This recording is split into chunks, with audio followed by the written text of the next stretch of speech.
Hello and welcome back to day 8 of Tradesmas. Today's trade is going to be going over another break even that I secured that I only got a slight profit off of.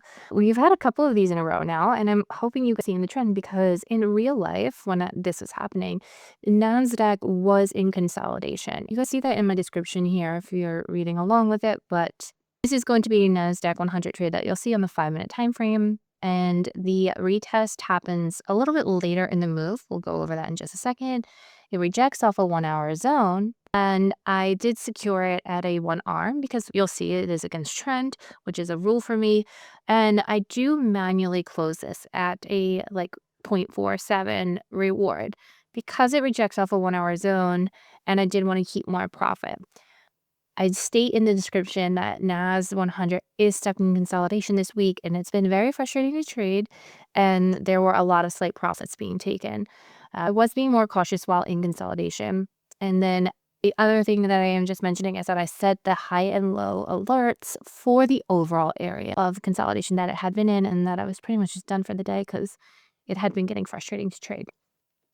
If you were in the community and you are in Profit League, I know there were some of you at this point, so I probably am bringing up some PTSD for you.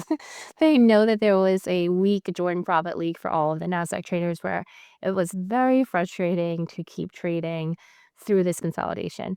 That is the reality of the markets. You can't always predict where it's going. But as you can see here on the screen, it definitely was consolidated. And that's just the reality. So it's hard to predict what way should you even be taking these breakouts. And for breakout traders like myself, that can be super frustrating. If you are breakout trading and you know you're stuck in consolidation, my tip is to mark your high and low of those areas and be realistic with where the market is and what your risk to rewards look like for the trade that we're taking here. Where I'm entering at up here, it was worth it because my stop loss was able to go right above those candles. But my reward really should have only been at this 15-minute zone that Easy Exit was drawing.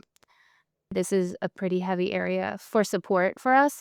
I cannot assume that the market is going to just rip through this without it actually doing that. I wanted to make sure that I was securing my trade at this level and not having to worry about if it would reject there and then potentially push back up and hang around more in this consolidated area. When this candle printed with this rejection wick kind of dipping right below into where all of these other areas were, and I was already secured with my profits. And this is a little bit of a side note. My account at this point, because this was like a $400 plus trade for me, was now getting to my personal monthly goal, which is closer to like the 10,000 range.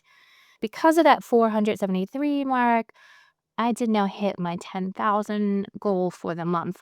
Personally, I like to make that. If I make that, I usually slow up for the month, and that is just like a me thing. I did continue to trade. You'll still see other videos, but just to let you know where my head was at, I wasn't going to push this trade even more when I met my goal for the month.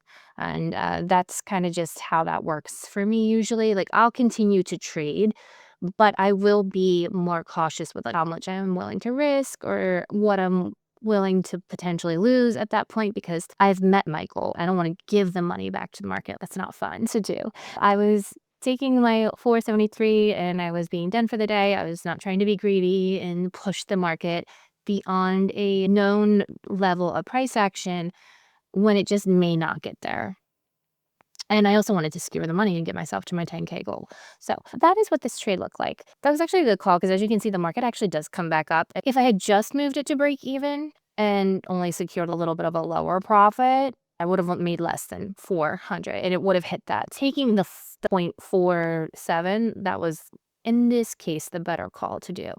All right, so as far as the actual entry though goes, let's look at this. So we are against trend in the fact that like the market's most recent activity was bullish, but just remembering here, we're overall just in consolidation. I'm assuming when we're seeing 3 taps or so in that area, 4 even, that we're likely getting ready to reject soon off of there. So that does happen. You see a really strong breakout here of this bearish candle, and that was a nice sign to me that we probably are getting ready to head to at least the support of this overall consolidation area. And yeah, that happened. So the next thing that we are just waiting for is our bearish smiley face, which we do get. And I did not want to get in on this candle because that's where the bearish smiley face came in. I waited for it to pull back a bit, give me a better price. And that's kind of what happens. Risk to reward situation just wouldn't have made sense for me to enter here and then have to keep a stop loss all the way up here and only target down here. That wouldn't have made sense to me. So I did wait for a little bit of a better entry price where the risk to reward would have felt safer. Once the market hit in this area, I entered in, put my stop loss at the top of these candles, this retest area, and then I targeted the bottom here. Once I got to the 1R in profit, I did secure my trade.